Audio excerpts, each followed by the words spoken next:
Саламатсыңарбы, урматтуу окуучулар? Бүгүн бизде технология сабагы. Биринчи чейрек, экинчи сабак. Бүгүнкү сабактын темасы жөнөкөй формадагы буюмдардын дизайны. Бүгүнкү сабакта дизайндын адамдын турмушундагы ролу жана дизайн жана чийменин байланышы жөнүндө маалым. Дизайн деген эмне?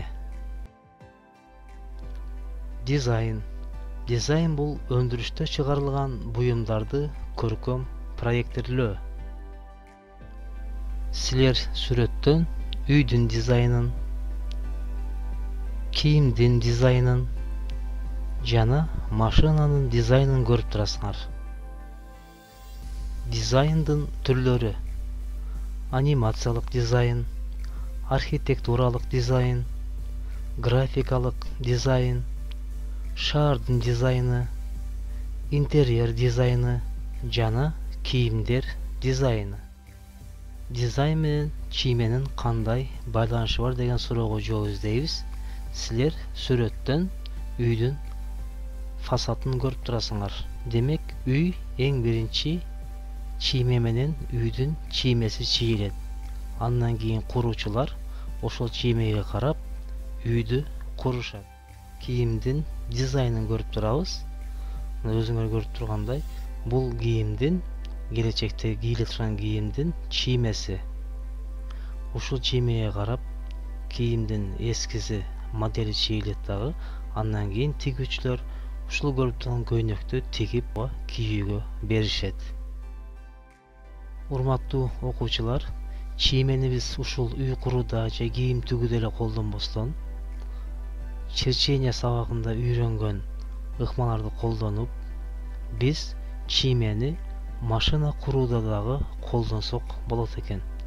Ал үчүн эң биринчи машинанын маркасын тандап алып туруп, андан кийин ошол машинанын үстүнөн, оң жагынан же сол капталынан, артынан же алды жагынан көрүнүшүн карап, ошол боюнча чиймесин чийебиз дагы. Андан ары ал чийме боюнча конструкторлор машинаны курай башташат. Урматтуу окуучулар, эми мен силерге үйгө тапшырма берейин. Кийинки слайдыбызда силер болоттун втулкасын көрүп турасыңар. Бул сүрөттө ошол втулканын үстүнөн көрүнүшүн атайын чиймеге түшүрүшкөн.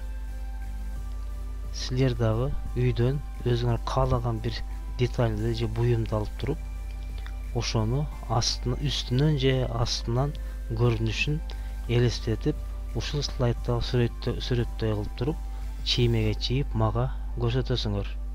Мына сүрөттө өзүңөр көрүп тургандай, бардык деталдын бардык бөлүктөрү элестетилип, чиймеге түшүрүлгөн.